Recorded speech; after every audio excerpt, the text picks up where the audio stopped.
E aí, pessoal, de volta, né, para a gente dar continuidade à nossa discussão sobre a colonização espanhola, né, como é que a colônia se estrutura, né, como é que a Espanha monta essa estrutura colonial, né, que vai explorar essas riquezas, que vai explorar, enfim, o trabalho e tudo mais para o enriquecimento da sua metrópole, tá? Então, como sempre, né, é muito importante fazer a leitura dos capítulos, é importante anotar as dúvidas, tá? E enviar lá no Google Classroom. Então, não deixe de fazer isso.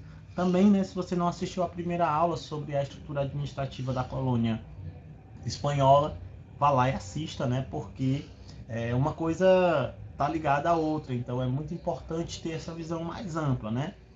Então é importante saber como é que funcionava, quem eram os vice-reis, quais eram os vice-reinos, né? O que era o Conselho das Índias e tal, para poder entender de forma mais profunda, tá? Então vamos lá para nossa aula, ser bem sucinta. Então olha só,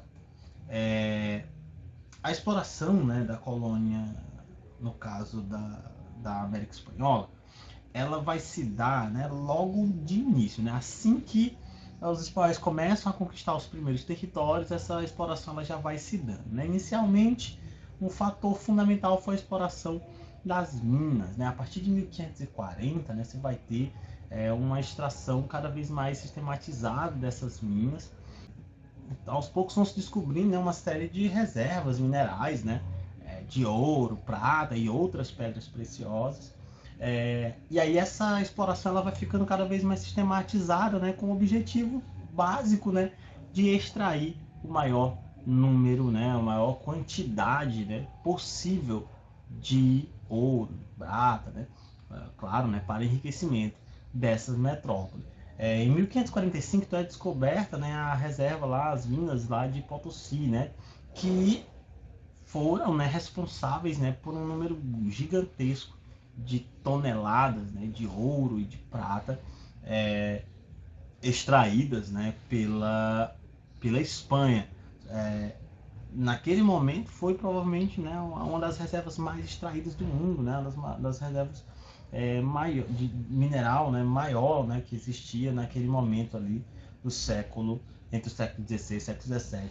Ora, a maior parte da prata produzida, né, e utilizada nos diversos produtos, né, lá entre o século XVI e XVII, provavelmente vinham da reserva lá de Potosí. Então, quer dizer, a Espanha ela extraiu milhares, né, milhares de toneladas de ouro e de prata da América, né, que eram levadas por navios, né, esses navios eles eram guardados, né, por galeões, né, então esses navios que iam com minério, né, principalmente com ouro e prata, eles eram escoltados, né, por navios justamente para prevenir contra os ataques de corsários, de piratas, né, que a gente já falou que existiam naquele momento. Então, os piratas eles visavam principalmente esses navios carregados com ouro e prata, né, já que era uma riqueza de certa forma mais cobiçada naquele momento, né? Então, essa prata ela era extraída aqui na América, levada até a Espanha, principalmente lá para o Porto de Sevilha, onde era extraído o quinto, né, que era o imposto retirado aí sobre esses metais aí, referente a 20% do total, né? Então, se fosse 100 quilos, 20 quilos seriam destinados ao imposto, né? Que eram levados aos cofres da Espanha, né? Claro. Se fosse 10, 2 quilos seriam destinados a esses. Então, assim, ia para a Espanha justamente para poder ser extraído esse quinto e aí, né, fazer esse controle. As minas provavelmente foram uma das principais formas, né, provavelmente a principal forma de exploração dessa colônia, né? Mas, no entanto, não foi apenas as minas de ouro e prata que permitiram, né, a exploração da colônia espanhola e, claro, também o enriquecimento da Espanha, né? A agricultura ela também foi amplamente explorada em todo o território colonial espanhol, e ela fez, na verdade, uma mescla aí, né, tanto da agricultura europeia, né, das técnicas de plantio europeu, como também aproveitou bastante, né, dos conhecimentos dos indígenas, né, que existiam. Então, quer dizer, a agricultura também foi bastante explorada, né?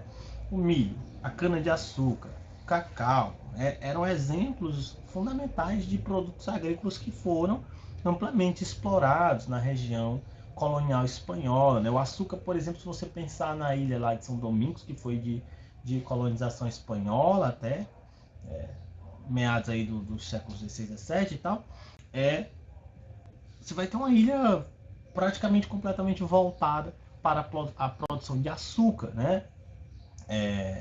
Então, quer dizer, isso é um exemplo, né, de como esses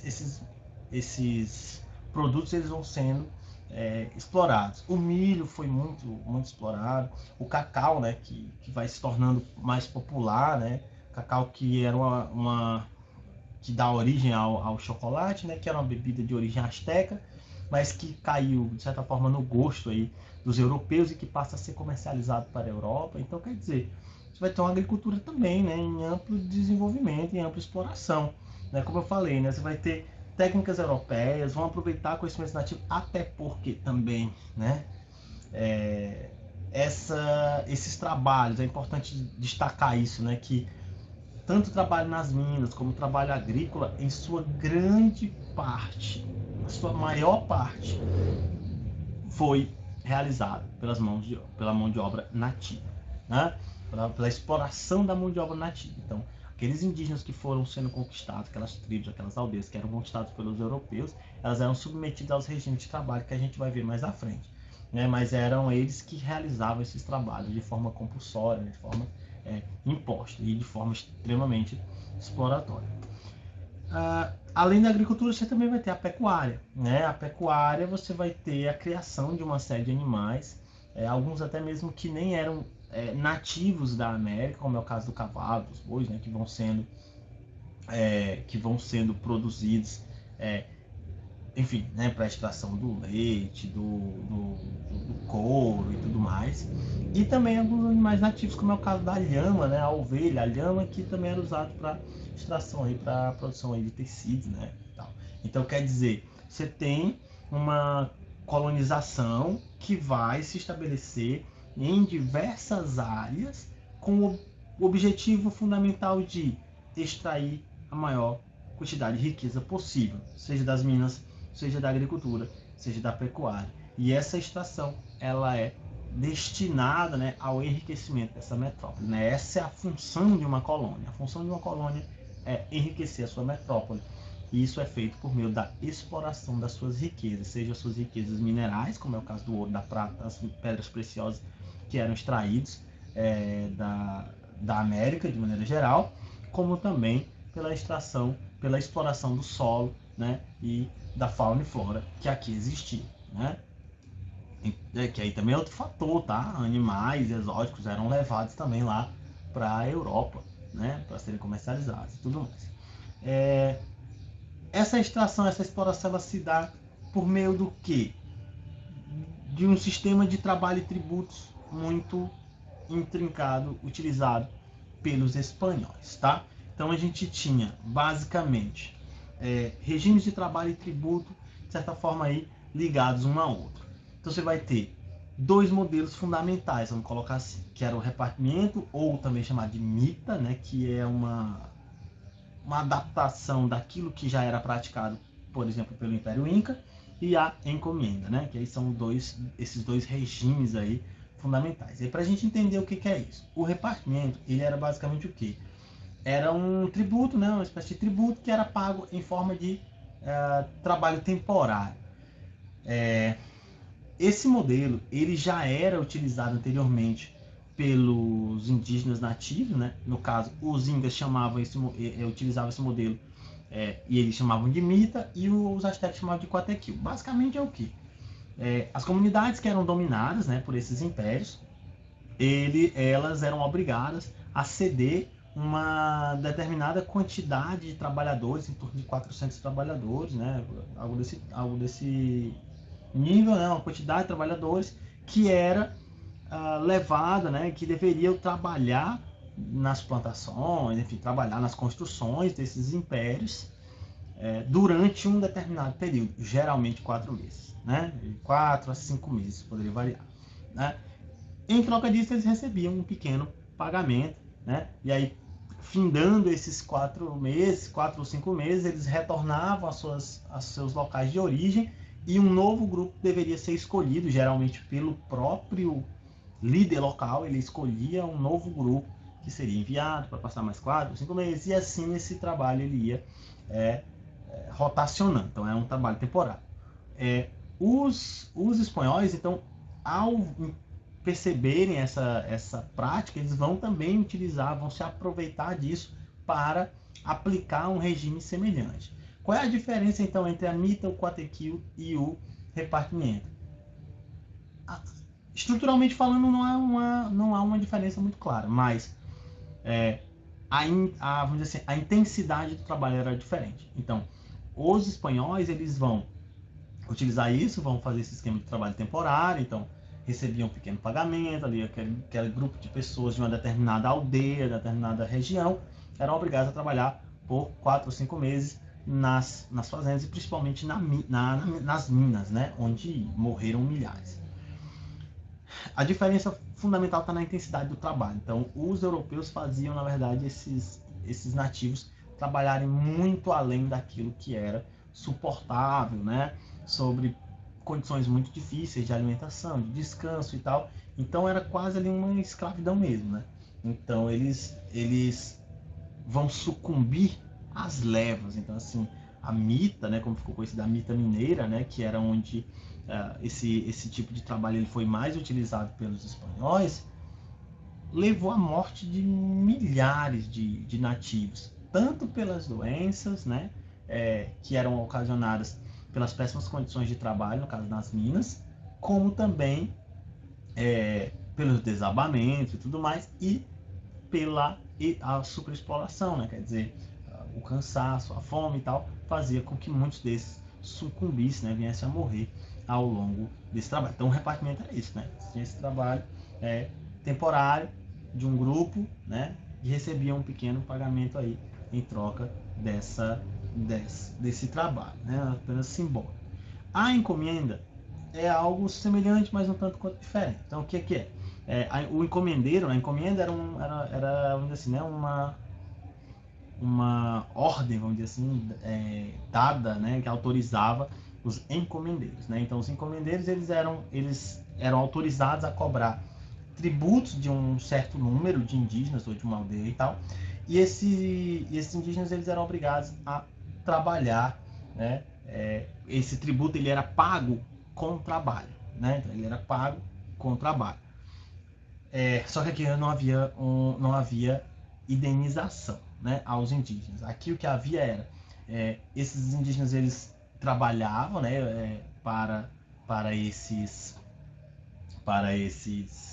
senhores, né, para esses encomendeiros, e a coroa imbuía esse encomendeiro a tarefa de catequizar esses indígenas, né? Então quer dizer, a coroa ela permitia ao encomendeiro a exploração de uma determinada comunidade, contanto que esse encomendeiro ele garantisse a catequização daquela comunidade, ou seja, né, uma imposição aí de diversas formas, tanto a exploração no sentido do trabalho como a imposição de uma cultura estranha. Então quer dizer, enquanto que no repartimento você tinha um trabalho temporário e eles recebiam um pequeno pagamento em troca disso, aqui, além de não receberem pagamento, era imposto a eles a catequização. Então, esses dois regimes, repartimento ou mita, né? Mita, eu não chamo de mita só porque mita era no Império Indígena, tá? No Império Inca. Então, durante o período espanhol é mais chamado de repartimento mesmo. Então, repartimento e a encomenda, eles eram os regimes de trabalho e tributo que foram amplamente utilizados na colônia espanhola e responsáveis também, né, pela grande exploração dos indígenas e também, claro, pela morte de milhares desses indígenas, né, nas minas, né, principalmente nas minas, mas na agricultura também, tá?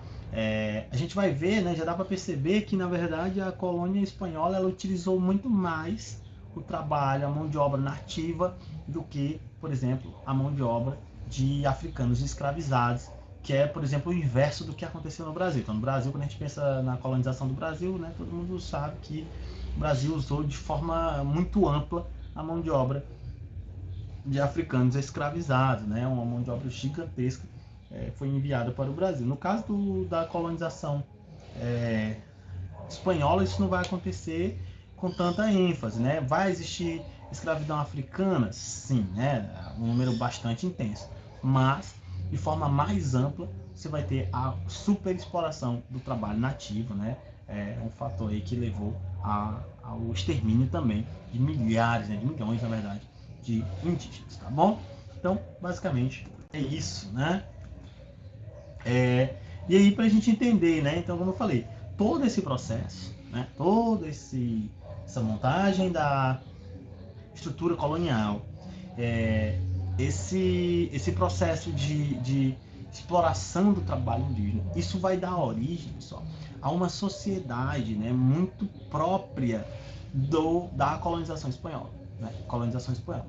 Então, quer dizer, você vai ter uma sociedade hierarquizada, em que você vai ter elites econômicas, uma classe média ali, né, urbana, que vai ser livre, mas que não tem os mesmos privilégios dessa elite, e você vai ter uma classe vamos botar assim, de trabalhadores extremamente explorados, principalmente os nativos e escravizados africanos. Então, olha só, como é que está dividida a sociedade colonial espanhola? Se tem no topo aí da pirâmide os chapetões, que eram basicamente colonos, nascidos na Espanha, quer dizer, nasceram na Espanha, são filhos de espanhóis, nasceram lá e vieram de lá para cá. Então, esses chapetões geralmente ocupavam os cargos mais altos do poder administrativo, né, das instituições administrativas, eram grandes proprietários de terra, né? Então, quer dizer, era a elite política e elite econômica da colonização espanhola. Abaixo deles haviam os crioulos, né, que basicamente eram filhos de espanhóis, né, descendentes de espanhóis, mas que haviam nascido na América. Sim, existia esse tipo de diferenciação entre aqueles que nasceram na Espanha, que eram chamados também de reinóis, né, aqueles que viviam no reino, e os colonos, né, que eram aqueles que nasciam na colônia. Então, olha só, os crioulos, eles eram filhos de espanhóis, mas eles haviam nascido na América, né, na colônia. E eles eram descendentes, eram proprietários, sim, né, grandes proprietários de grandes terras, senhores de escravos, enfim, básica elite econômica colonial. Porém, qual é a diferença entre crioulos e chapetões? Os crioulos, pessoal, principalmente por terem nascido na América e não serem espanhóis propriamente dito, não ocupavam tantos cargos públicos, não ocupavam as instituições administrativas. Até ocupavam, mas geralmente uma Câmara ali municipal, um cabildo, e era isso, né? Os grandes órgãos, né, os órgãos administrativos de grande relevância, eles não ocupavam, né? Então isso, na verdade, até vai gerar uma disputa entre chapetões e crioulos ao longo da colonização espanhola, né? Porque os crioulos queriam também fazer parte dessa estrutura administrativa e tudo mais, e os chapetões não permitiam e também não queriam perder seus privilégios, né? Abaixo dos crioulos, então, teriam os mestiços, né, que são aí o fruto dessa miscigenação que vai ocorrer ao longo da colonização, vamos botar assim, né, tanto pela via violenta como não, né? Então, uma mistura entre brancos e indígenas, principalmente, que vai surgir desse processo de mistura aí, né, do contato entre essas etnias. E aí você vai ter os escravizados, né? Você vai ter